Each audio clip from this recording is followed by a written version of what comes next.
Hello everybody and welcome to the stream. Thank you so much. Sorry for the slight delay of 2 minutes. I'll tell you why the delay of the 2 minutes was. We were listening and Jack is still listening to what the Jaguar drivers are having to say.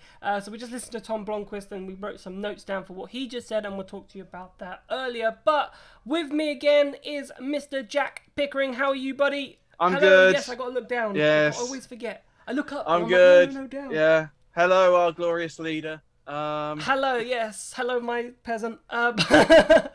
Obviously, for those of you in chat, so many of you here already, 8 or 9 or something like that already. So great to see. Just let me know about what you thought of the race. And when we're obviously talking about stuff, please let me know. Thank you, Racers and Divers, for the follow. We obviously that you followed while we were starting. Thank you so much for the follow. So let's get straight down to business, Jack. A very interesting race. We've got a lot to talk about in this show.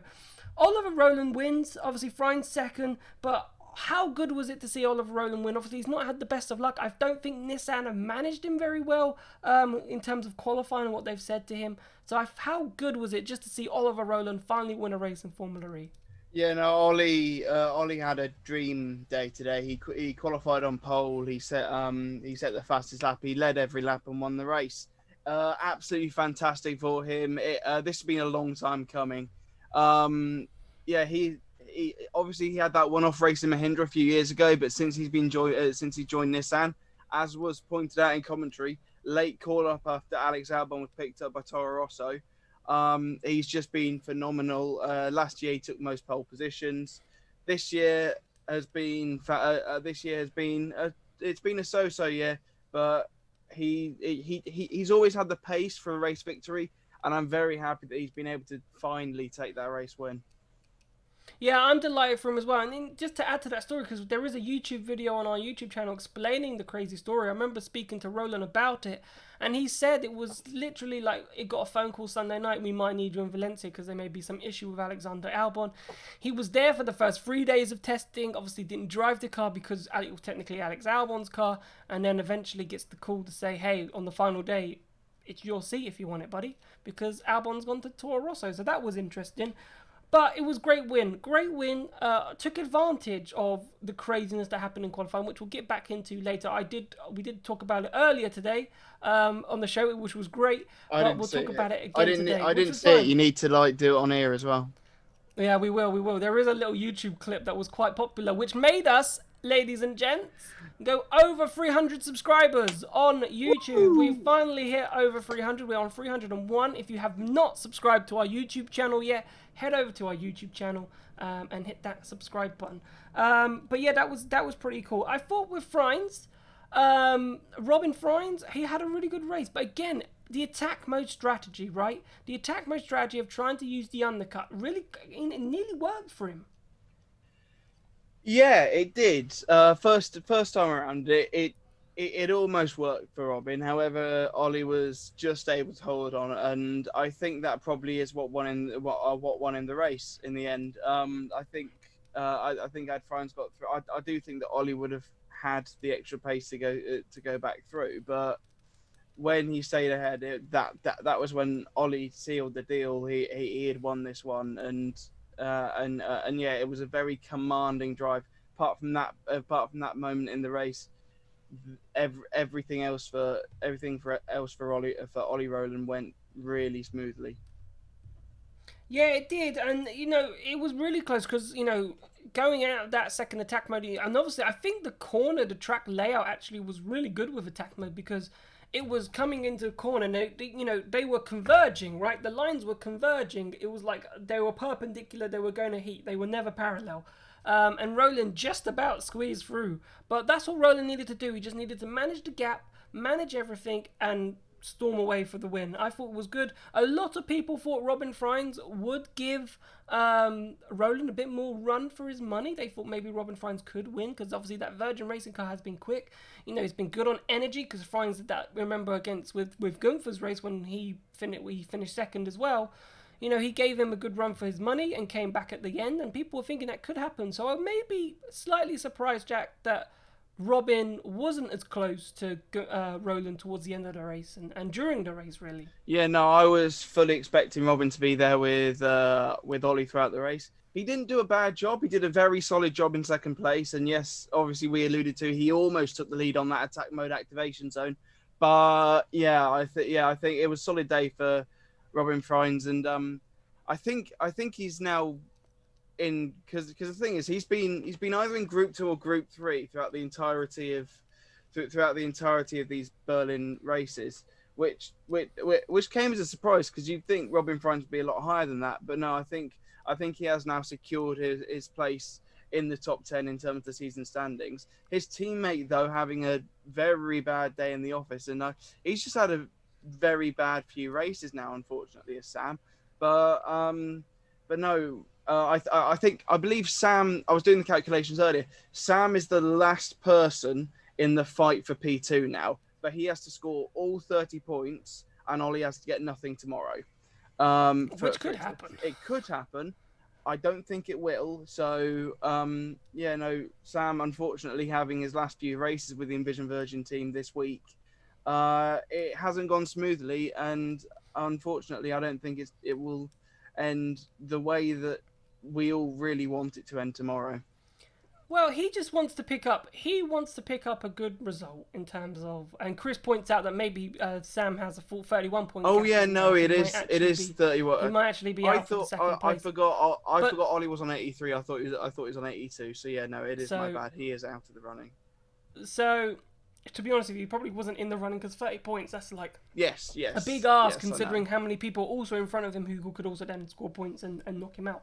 But Sam said, obviously, it's not been the races. Literally, before we came on air, before we started listening to Tom Blomqvist, Sam was speaking. He said it's obviously not been the race that, he's been hoping for. And he wants a good send-off for the final race. So, and he hopes to get the team to finish third in the team's championship. So that's what he's aiming for. And he would see that as a good send-off. So if they were to get third, that would be a good send-off for him, so that would make him happy. I think he could have a good day tomorrow. He's qualifying in Group 2, which is preferable, and so he won't be in that first group where, we will get on to the qualifying shenanigans later on. But anyways, that first group isn't ideal. Certainly wasn't ideal today, but yeah, no, in Group 2 he might be able to spring maybe a super pole at, but he just hasn't. He had a podium I think last week, but apart from that, I don't think he's even registered a top 10 apart from it. I think Oliver Rowland, though, he didn't really have anything to say after the race that none of you have heard any differently. He said it was fairly a solid race. Obviously, he's delighted and very happy with the win. So let's look at this battle then for third place, because it got a little bit juicy, didn't it? Between Rene Rast and Andre Lotterer, and Rast saying that, he had to get his elbows out. He learned the hard way over these first 4 races that Formula E is a contact sport, basically. And he said people were using him as a punching bag in the first couple of races because he wasn't used to how aggressive everybody was. So he decided today is my day to become aggressive. And that's exactly what he did in that last lap. And to be fair to Rast, it was quite a well fought out race. He had to be patient. It looked like he was going to fall back to Andre Lotterer, but then towards the end, came back, had enough energy, just slightly more energy, and then put some audacious move into turn 10, sort of knocked side by side. They made contact all the way down to turn 15,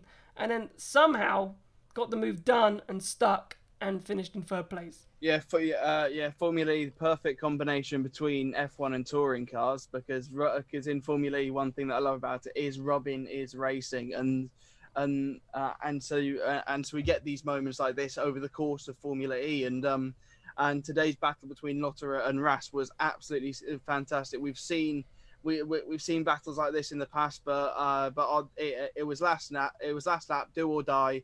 Lotterer had not much energy left at all, and so he tried all his might to try and fend off Rene Rast, even trying to brake later going into the final corner, but it just wasn't enough. And even though he put a fantastic race in it, and for Porsche it was arguably their best race to date, because Neil Yarni, he qualified in third place, which was fantastic for him, finishing 6th, picking up his first points of the season. and Andre just missing out on the podium right at the end there. It was disappointing for Andre, but I think it was still a very good showing from him because he looked very pacey throughout the race.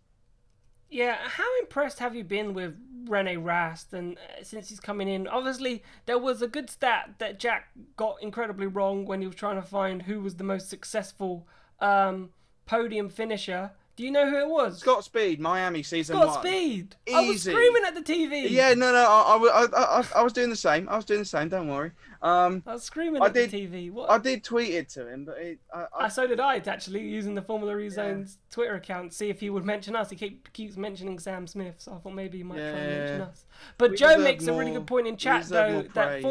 Don't worry, when I'm presenting the Formula E in season 7, there's an opportunity for that somehow.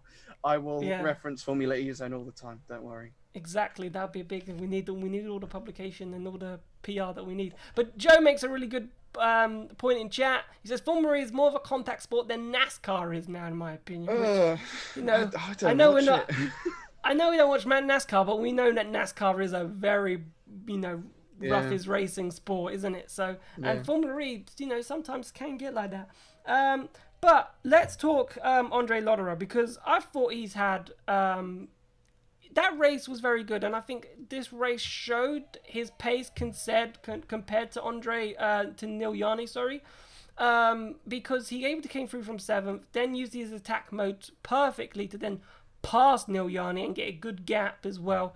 But obviously, in doing that, he's used not much more energy. Let's be safe here than Rene Rast. Not much more energy, but he's used 0.5% more energy than Rene Rast just getting through the field, which is pretty impressive, which ultimately cost him, because Rene Rast, to be fair, you could argue had a steady race because, he was just monitoring and doing his own thing and came back towards the end. So, yes, Andre Lotterer lost out, and the battle, by the way, between him and Rast, which was under investigation, no further action was deemed. It was deemed a racing incident, so nothing was taken there. But I thought, really and truly, from Andre Lotterer, it was a very good race.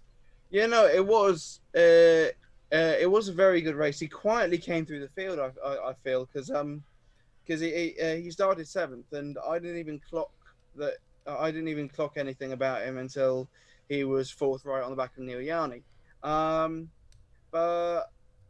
But yeah, no, he had a very good race, and there were some points where, because he didn't take the attack mode early on, I thought maybe with that second attack mode he might actually catch up to Frines and maybe battle him for 2nd place. But eventually that wasn't the case, and he ended up losing 3rd to Rene Rast, who's been doing fantastically over the last 4 races as basically a sub, a super sub for Daniel Abt, who got the boot. But yeah, it's been Lotterer had a good race. It was, as I said, Porsche's probably strongest race with Yanni in 2nd, in 6th, sorry, his 2nd Porsche. But yeah, it was a very good race for Andre Lotterer, and I think he should be very proud of finishing P4.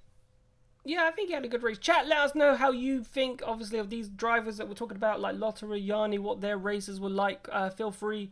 Obviously, it'd be great to get your input as well. Let's talk about then Lynn. Alex Lynn, P5 in the end, and Nil Yanni P6. Absolute great. Alex Lynn has come on leaps and bounds, and then I think it does astound me that he hasn't had a full-time seat this season, because if he did have a full-time seat this season, potentially at Mahindra, and if you think about it today, him finishing in P5 and Jerome D'Ambrosio all the way down there in P17, and Jerome D'Ambrosio is the more experienced driver, is the race driver, you could arguably say. And Lynn, to be honest with you, over the course of these 6 races, has beaten Jerome D'Ambrosio, which is, I don't know if I should be shocked by that, if I should be surprised, because you'd expect Jerome D'Ambrosio to be matching at least Alex Lynn, because Alex Lynn is a good driver. He's no slouch. But for Lynn to be qualifying, yes, he's in Group 4 and getting into Super Bowl, that helps. But even in the races when D'Ambrosio and Lynn were together, Lynn seems to be doing the better job. Yeah, he's been doing he's been doing really well these last few races and been a fantastic sub for Pascal Wehrlein, who genuinely I was rather shocked when I heard his name even mentioned earlier today. I just forgot that he existed completely. But I'm sure we'll remember in season 7, maybe. But yeah, he's been absolutely fantastic for Mahindra. And genuinely, I don't think he'll be able to beat Venturi, especially because Venturi had a fantastic day today. Because Venturi and Mahindra, they're in that battle for 9th place because they're a little bit too far away from the 7th, 8th positions. I'm not sure who that probably is now. But yeah, I think I think Alex Lynn has done more than enough to warrant a drive for next season. And I'd be very surprised if he isn't on the grid because he's been showing some fantastic pace. Because he's got into multiple Super Bowls now. Obviously, we had a few other debut super subs Tom in Blomqvist, you mean? super. Yeah. Got to support my Anglo Swede. But no, Alex Lynn's been doing absolutely fantastically these last 4 races, and showed that again today with his. And I believe because he finished 5th. I believe that is his best result in Formula E, beating his 6th place from Punta del Este a few years ago. Impressive stat. But Chris says this, right, which is a really good question. Has Lynn's appointment by Mahindra shown that Jaguar was silly or stupid for letting him go for this season? Probably. I think he had a fantastic end to last season, replacing Nelson Piquet Jr., who it was a delight to hear from today because he was my favourite Formula E driver. So great to see you back, Nelson. We'll talk about PK in a minute, actually. Yeah. I Oh, think it's I loved him on the there. coverage. We'll get into that in a bit. We'll get into that later. Yeah. But yeah. He did. But yeah. Alex Lynn. He had a great run. In the Jaguar at the end of last season.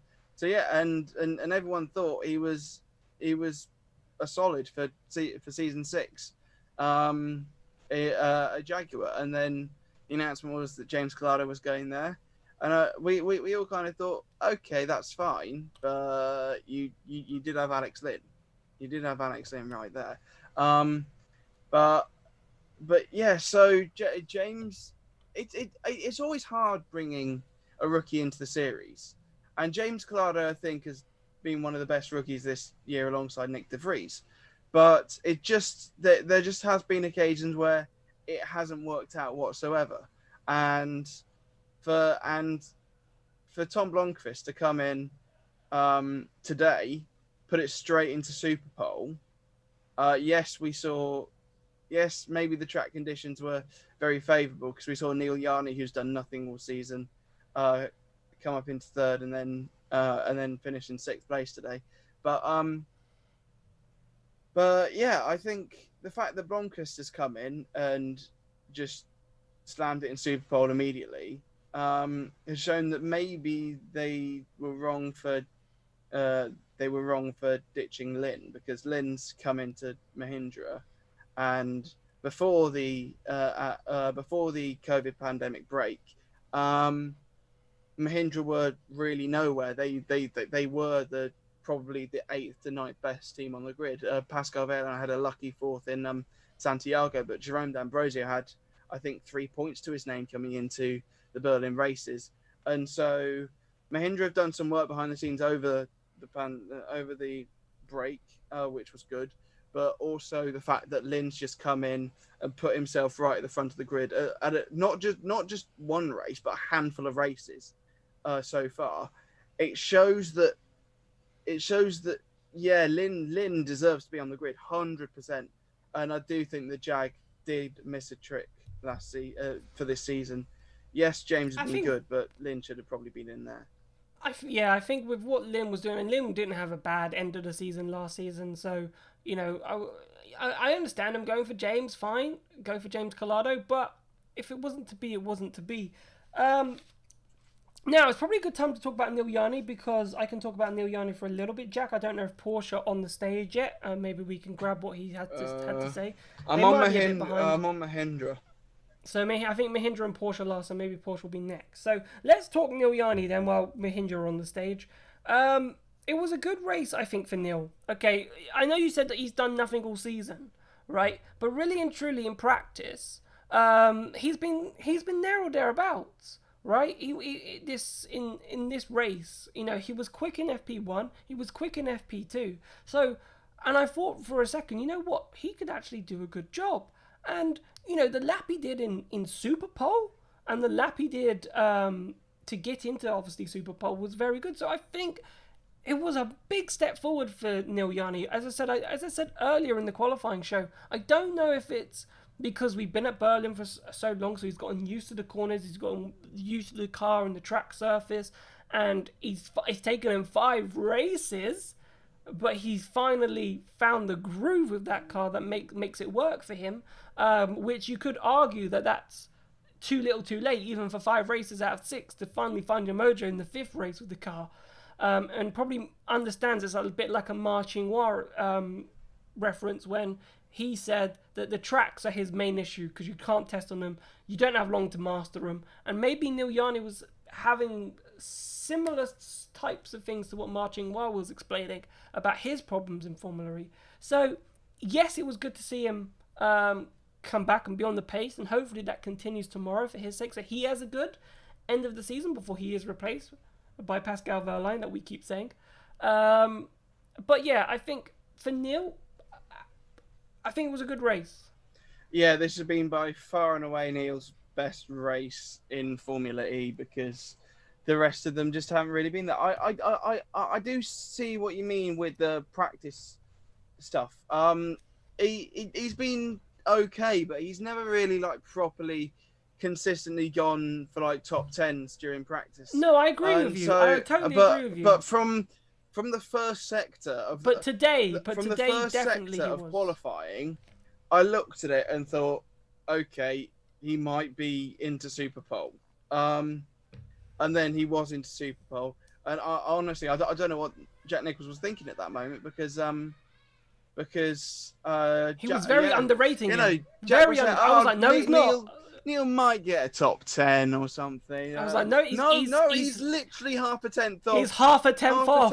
Come on. It's like, this isn't going to be a Jack, I love you, man, but yeah. You forgot Scott Speed. Yeah, he's not having a great day. Giving Neil Yarni a hard time. Not having a great day. Maybe we might make better commentators. Maybe.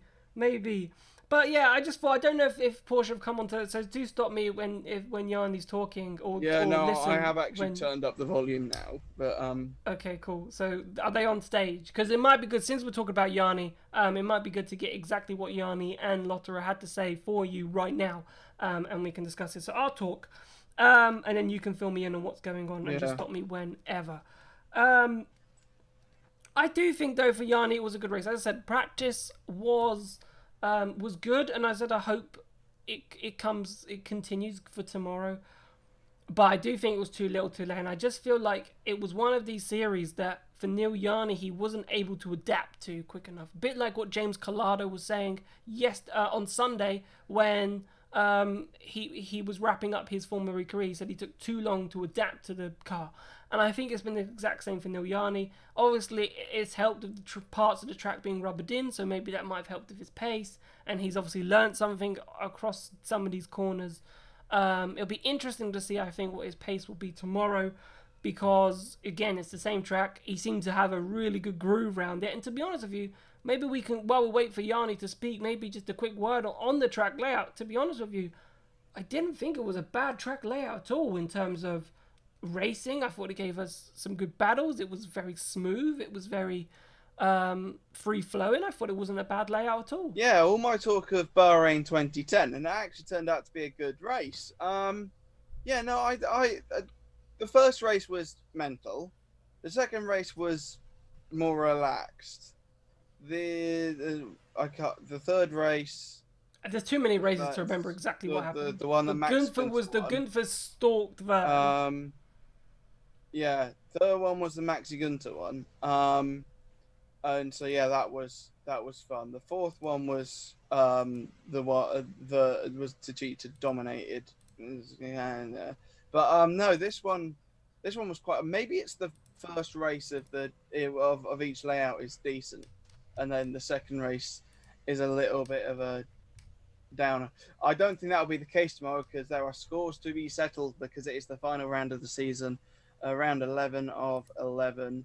And so, yeah, I think everyone's going to bring their A game, at least everyone from second through seventh in the championship. Seventh or eighth, I can't remember. But but yeah, they need to bring their A game because yeah, otherwise they will miss out on some big points in the championship. And actually, think about it. Today we've seen some people from the lower places in the championship actually come up the field a little bit more. I'm not sure if someone like Yanni or Alex Lynn's going to be in the same group. Well, going to be in group 3 tomorrow instead of group 4. But regardless, I think it's going to be a relatively exciting race, even though most stuff is done. I think Nissan have got second sorted in the championship. Now they're 32 points in front of BMW Andretti. But even then, they're only a few points ahead of Envision Virgin, I think, and then behind them, I want to say Audi. It might I be can't. I Porsche. need to. I need No, to have to look. is it Porsche is Porsche? seventh and eighth according to Okay. to Who's Chris. who's I can who's get the the other standings up. team? I Who's haven't. the other team in the championship? I, Mercedes. let me check. Mercedes. Yes, of Mercedes. course. Yeah. Matt's gonna I kill. can get the Matt's standings gonna up kill us now. when he watches this back. Um. Um, But but yeah. But yeah, I think Mercedes is now out of it. What happened to them in qualifying because they were both I in have the Group 2. answer to Oh, that. I have pray the answer to tell. that.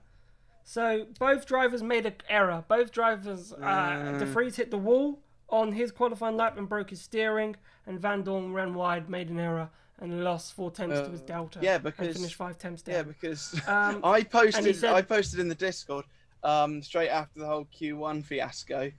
Mercedes win then, and then that happened. So worked out yeah, well. it was for Mercedes to take advantage of going into Group 2. It was a race where Mercedes should have taken Yes, advantage of the definitely. situation, and they didn't. So did And they they've even only come score a away point with today? They did. Stoffel Van Dorn finished in ninth, Okay, picked up 2 okay. points. So Van Dorn came through. De Vries said his race was Yeah, pretty no, rubbish. he had an incident really early on with Sam Bird. I think it was turn 4. He had an accident.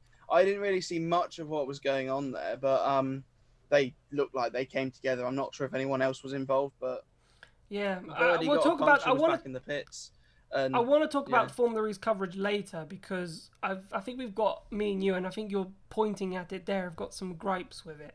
I don't, Let's while you just I don't have any problems with it, and I don't I'm very know, looking but I forward to think joining the Formula E team in Santiago in January next year.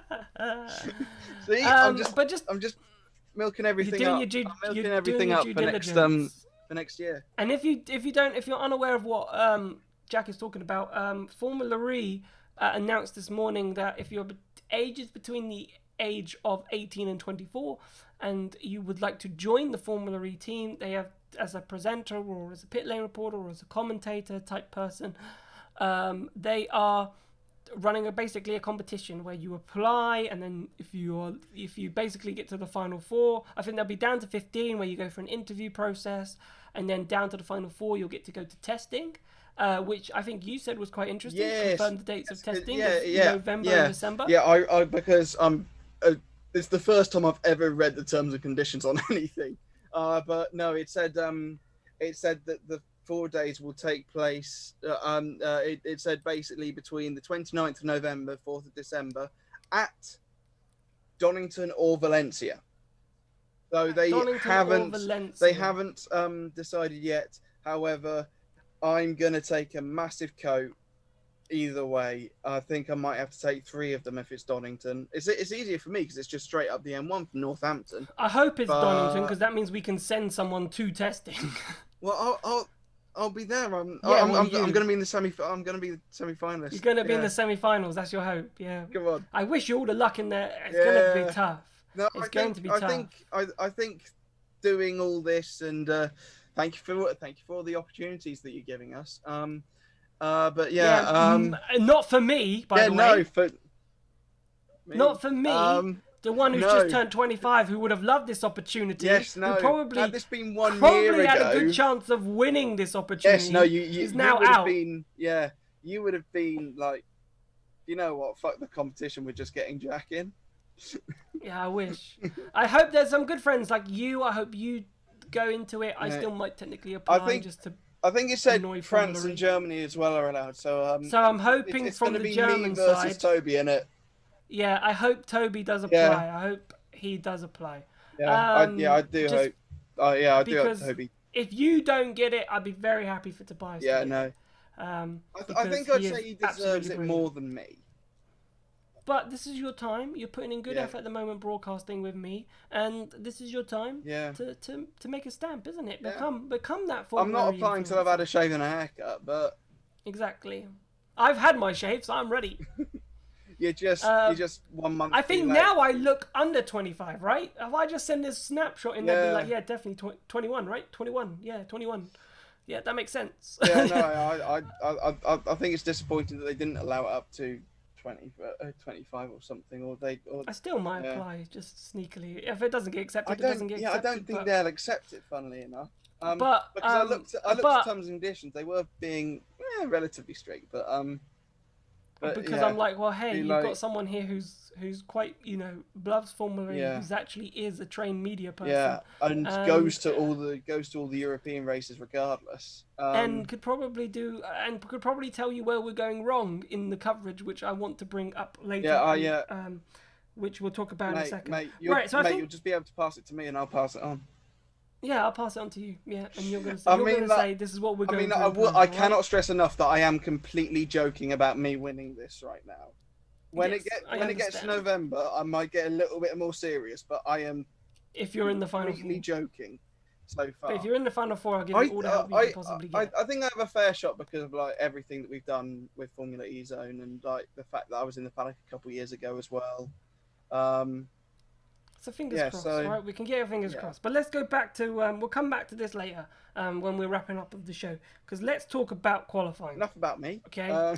Let's talk about qualifying. Mate, I could talk about you for all day, but at the same time, I think we've got to talk qualifying. I had my Eurovision chat the other night. Don't need any more of me.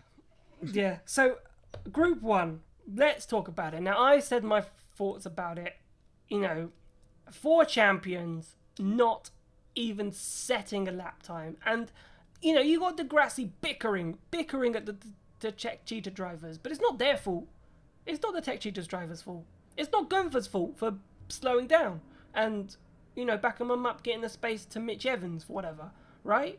It's not his fault either. It's every single one of their team's fault, and maybe more of a fault of Audi, Nissan, and Tech Cheetah.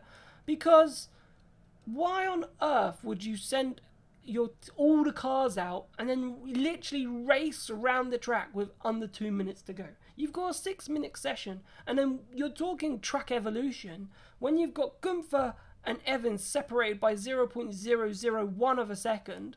There's not that much track evolution. Yes, it's going to be bad, but what is the difference going out with 3 minutes to go? So you're safe. You're safe. You know you can get out a gap if you're just going to do a one-shot qualifying. Yes, fight for be on the last place, but be on the track to do it. At least give yourself some time for your driver to try and set back and make a decision about whether or not he wants to be last or not, because then you end up looking stupid. And I think it's a team's decision, a team's mistake, and that was my opinion on it. I called it pretty.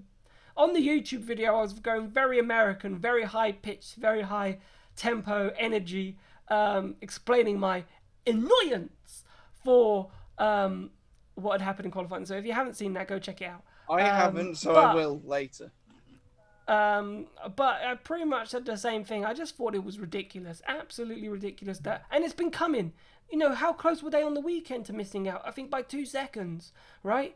It's been coming. This. Yeah. And the fact that the track's been rubbered in over these last few days, it means that it's a little bit. It's fine to go out first. It's fine to go out first now, really. yes, you will still get a few negative parts, but it won't be as it won't be as bad as, I mean, like look at Diria, first round of the season. It was so dusty on that Friday that basically it was group 4 at the front, group 3, then group 2, then group 1. Um, but with a few people in between, but it was just so bad of these teams. It was it was really stupid. I mean, like even Audi were probably the first to realise when Degrassi made that move on Vern into turn 4, and then he slowed up again into turn 7 and let Vern back through. I mean, like, surely if you've been told that you need to go flat out, you don't lift off and stay behind the Costa. You need to go through. You need to go right up to the back of Max Gunn to try and overtake him on the final corner as well. Because and so Audi is probably the one that is probably the stupidest out of that lot, because they realised early on, but didn't do enough about it to tell Lucas to hurry up. To Cheetah, I mean, it was Da Costa. It was Da Costa who was. That's my argument. It was Da Costa who was originally the first to be in that queue, and then he just decided just to let everyone through at the penultimate corner, and I just don't. And then overtake Bohemi. Yeah, and then overtake Bohemi into the final corner, and in the end they all get crushed into the wall by Degrassi. Yeah, and in the end they all scrap and they all miss out on a time. Admittedly, I think it was fantastic because it meant that all of them started at the back of the field. Yeah, I mean, Lucas after the race said that it was all part of Cheetah's plan to do that, yeah. And I don't usually say this extreme, but that is a load of bullshit. I just that. There is no chance that Cheetah was like, yeah, nah, we just don't want anyone to qualify. They would never do that. They'd never do that. So I don't understand why they'd sabotage their own thing to try and do their own. So I'm not sure what Lucas is on, but we didn't hear the same thing from Bohemi, and actually that created a great. Do you know what? Today's coverage, Nelson was not the best commentator. But boy, did he throw some shade. Of course he's going to throw shades at Lucas Degrassi. They hate each other. It was so fun to watch. The interesting thing, what I was trying to say with Jean-Eric Verne, was that's what he said. Like, well, he overtook me and then decided to let me back through. So what are you moaning about? Which I totally understand in terms of Jean-Eric Verne. Let's talk Degrassi very quickly because he had a lot to say after the race. A lot to say, Did he? As you can imagine. What a surprise! Not about the qualifying system. Obviously, more about the penalty that he got from the Costa, that he didn't understand it. He didn't understand the penalty. He said, he just said I was racing. It was close. We touched, and what else do you want me to do? He basically said that's not a penalty. Why should I be getting the penalty for that? He was saying. He said I do not understand, which I'm like. And then Da Costa, to get the peak, came on afterwards and basically said, well, he's blind because Degrassi has basically been doing this throughout his whole Formula E career, squeezing people into tight places. Did you see, like 2 days ago, he did the exact same on Massa. Yeah. And Massa got the penalty. For me, both of those incidents were racing incidents. The one that I'm still pretty pissed off about is how he managed to get away without a penalty for the Verne incident in the first race back in back last Wednesday. I just didn't really see how that wasn't penalty worthy, not even investigation worthy. And Felipe Massa brought it up on the weekend that how did Felipe get a drive-through penalty and Lucas didn't? But yeah, no, Lucas has always been one to stir the pot, shall we say? And so yeah, we've seen it we've seen it before. We've seen it a lot with, especially the old guard of Formula E. They're very good at moaning because we saw PK moan. As much as I love Nelson, we did see him moan a lot in season two when everything just wasn't going right for him at all. We saw Buemi's meltdown in Montreal a few years ago, and Degrassi just spent the last couple seasons moaning about the qualifying system. I don't think there was a single race event where he shut up about the qualifying system throughout season four and season five. Um, but yeah, um, but yeah, it's. I think for that I just incident, he was happy but though. He was happy with he was happy with what was it being in Group 2 for qualifying tomorrow. He was very delighted about that because he said all my podiums have come from me being in Group 2, so that will make a huge difference, and that will be him much more happier. But yeah, I just he has caused he is quite prone to gratitude to those types of squeezing moves where he squeezes Costa someone in onto a Paris a curve few into a years wall. ago, I was Yep, there. I think that's what Season that's three. what I think the Costa was referring to Yeah. in the race, and we have seen it before from the Grassy. But let's move on to we're coming towards the end now of the show. BMW very quickly. Sims called it a mediocre race. Tried to he's wanting. I think he's talking at this precise moment like a man who knows his days is numbered at BMW. Um, he said we got to try and turn this situation around, especially with me and my pace. He keeps referring to himself as if he's got that little confidence, like there's just nothing. I've really got to turn this around. It's been really poor from my side, which is quite sad. And then Maximilian Gumpfer said he had a coolant issue. So the reason why he came back on track was because the team had fixed it and they wanted to basically do a shakedown. So very good guess by Nichols and I was going to call him Ed there, but PK Jr. In chat. I'm in commentary, sorry. I'm losing my words. Because they said it might be just for some sort of shakedown, but it was because of the coolant change that they'd done, and they just wanted to make sure it was fixed. But let's talk Sims very quickly. I think today's race for him was another one. A Formula E champion in chat, yeah. I wish. Imagine. Oh yeah, no, that's For referring the to Costa no. and PK. Yeah, no. I think Um, that's you referring to Nelson Piquet Jr. as Ed. So yeah, yeah, imagine. no, Yeah. we've had season one Formula E champion Edward Hunter on the show on the FEZ show a few times. But Yeah. I assume that's who you were referring to. You weren't. Yeah, I was referring to No, PK. no, no, I no, don't no, know no, why I no, said no, no, that. no, no, no. When you said Ed, you meant that Ed. Yeah, that's what I meant. Yeah. Right. That's what I Okay. meant. Do you know yeah. what? He's I going don't to know be why. flattered when he sees this. Yeah, he probably is. But what was I saying? But Sims, he was probably the driver that should have taken advantage from this. The top four champions all being at the back. That BMW is a decent car. You felt like today was an opportunity for him, and it was another opportunity missed. Yeah, Sims and the two Mercedes were by far the biggest disappointments of the day. I think Sims did he sneak a point in the end, or was he 11th? I think he might be in He 11th. didn't score any points. I think he Didn't was score any 11th points. because Da Costa was 11th, and then he had a shutdown.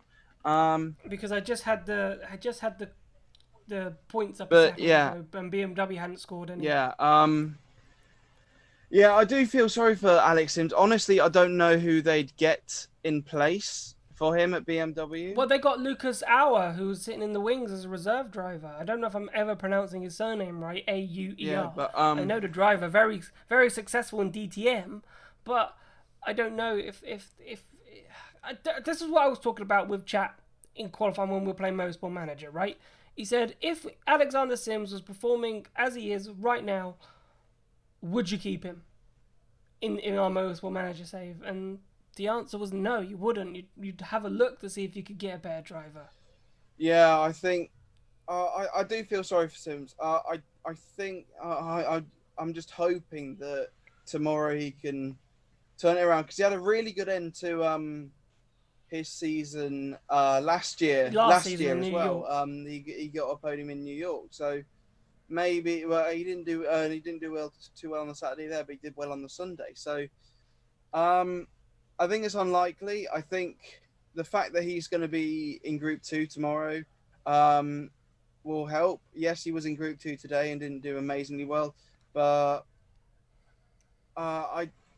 I don't think we're going to see Sims um, like right there winning, but I reckon he could pick up a handful of points and maybe sneak his way back into the top 10. But as it stands, he is 12th in the championship and and basically out of running. I think if we just took Berlin's points and nothing else, he would be Near he'd the be bottom of the 16th, championship. 17th or something. But Yeah, it's not been great. To me, Sims looks so dejected, Chris says, and his driving shows that, and I think you're probably right, and he somehow may score less points this season than he did last season, which is such a shame because as I said, he's a very good driver, and it would be a horrible shame for him to go, but at the moment, I feel like there's probably better drivers in the wings, and when drivers aren't performing, it's time.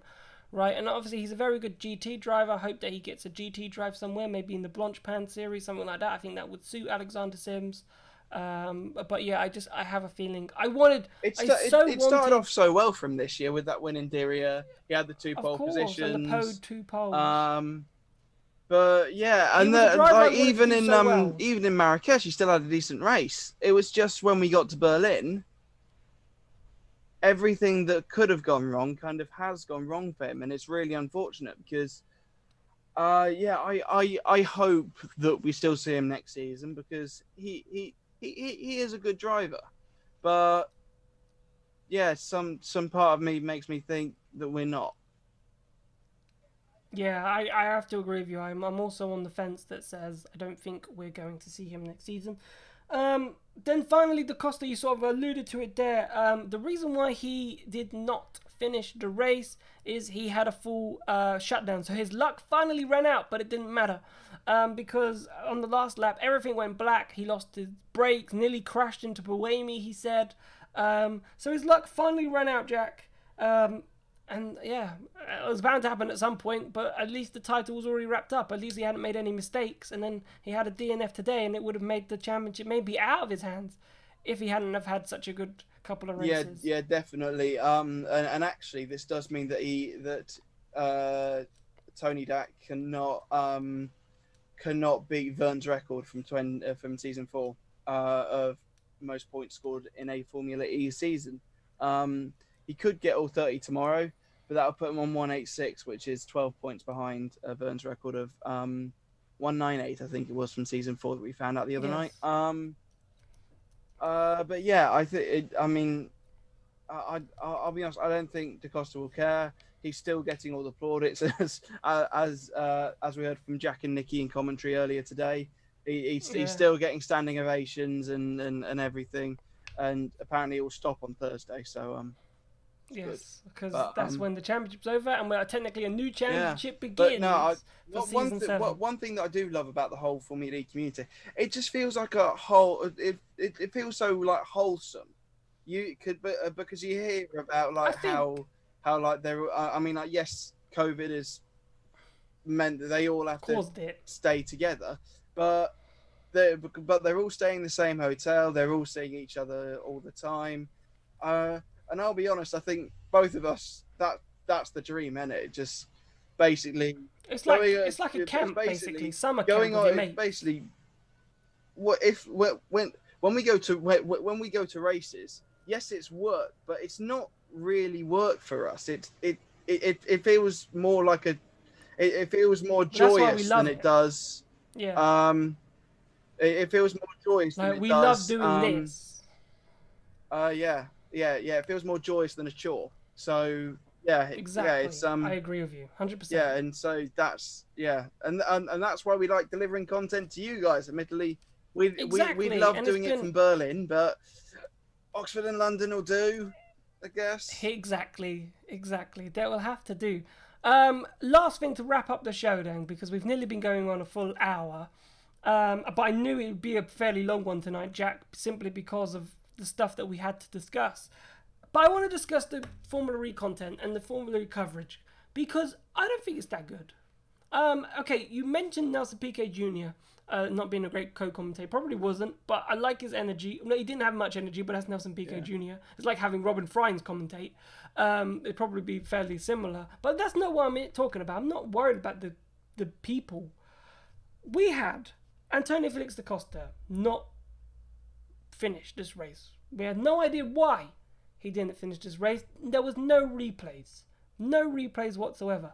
The start crash on lap 1, where Bird was spinning, someone looked like they'd spun. No replays, no onboard cameras about what had happened.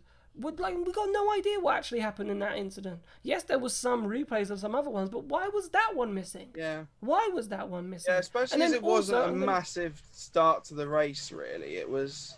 Yeah, why was that missing from the start replays? That should have been in there. Definitely. I'm going back to the first race of the Season 6 coverage. Why did no one mention that 3 cars used the full course, and the full course yellow used the pit lane? And actually used the pit lane to drive round and shortcut. If you had a pit lane reporter, which they do in Nicky Shields, who's supposed to be in the pit lane... My job for next season. You would have said, hey, have you seen this? You know how we found out, as media found out that had happened? Yeah, no, when Mercedes lodged a protest. Yeah, if it was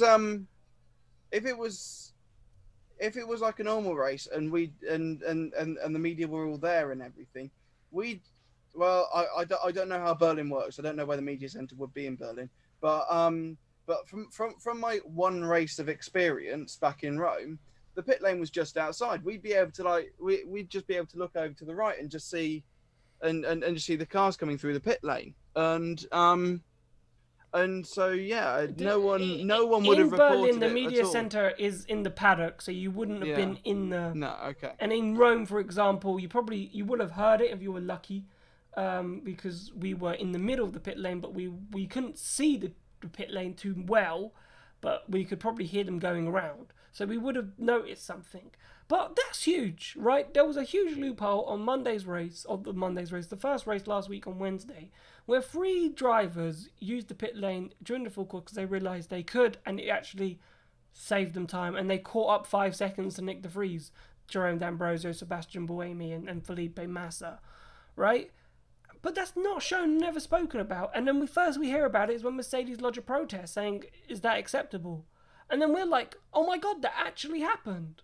And I'm like, things are happening in that race. And things are happening in the race. Things that might be happening on team radios. That fans, like, if I look at Sky Sports F1 and Channel 4's coverage, and most F1 coverages, you get so much information fed to you by so many different people. And Formula E, okay, yes, their coverage is very in-house. And they feed their coverage to the whole wide world. It's not like Sky Sports F1 that they got their crews. Channel 4's got their crews. RTL have their crews. ESPN have their crews and whatever, right?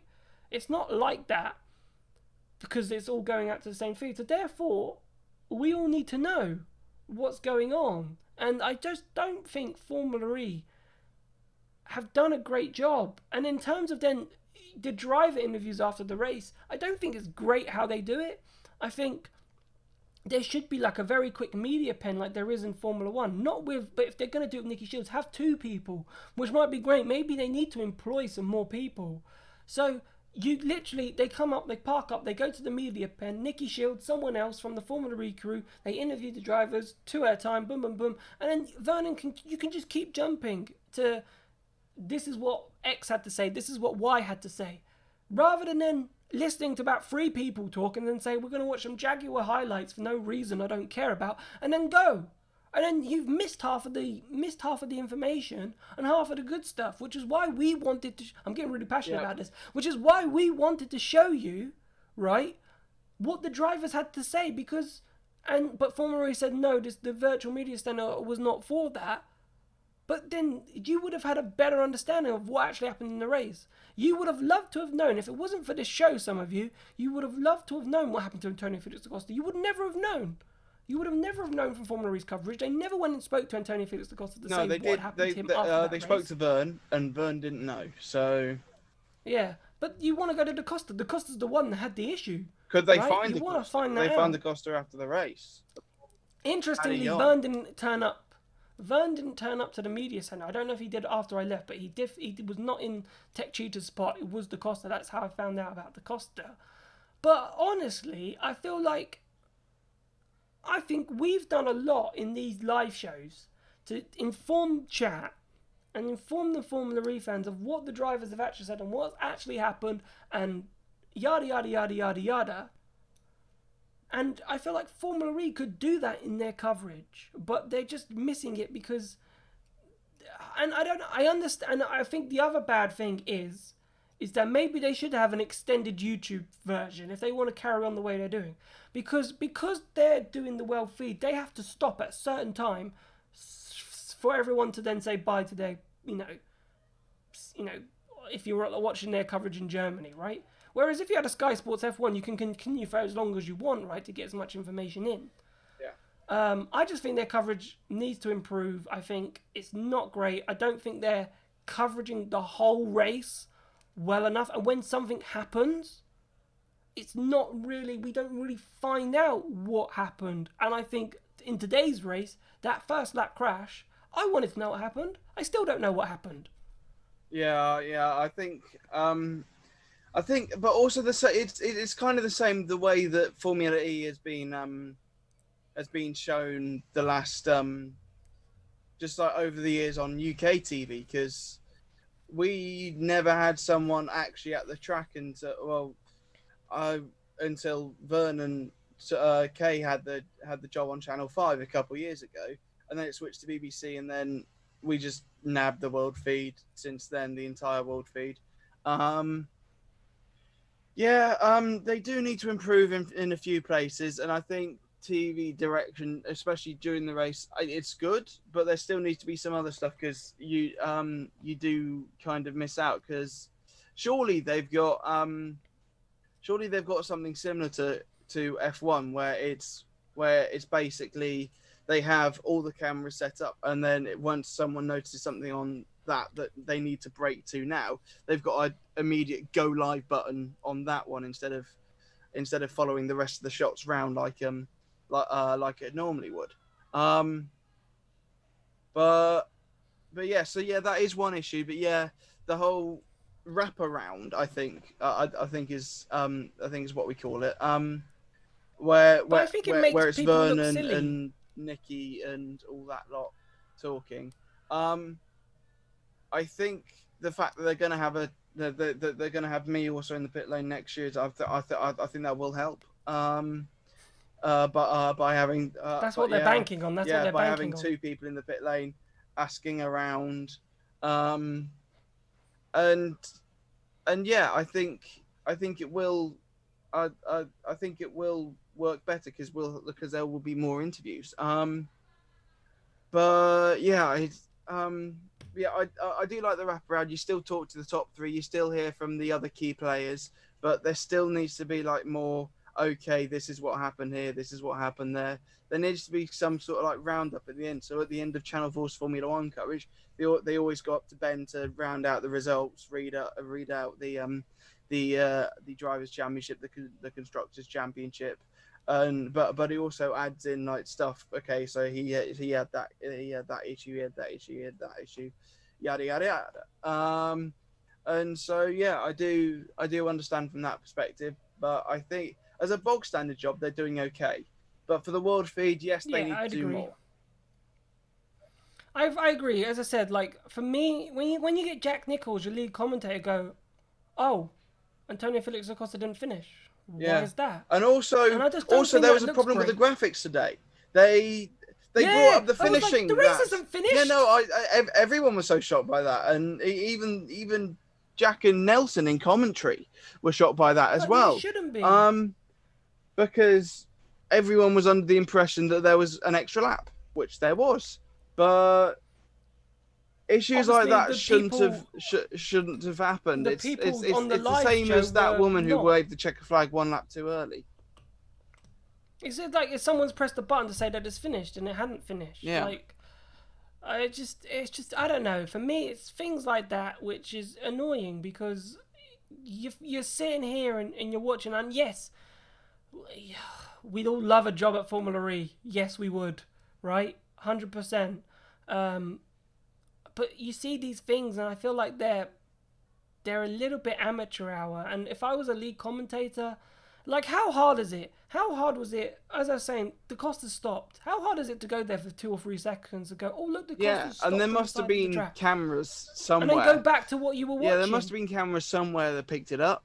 Well, we all know the cost has got an onboard because they keep showing us in the quad split, which is also called a quad box, by the way.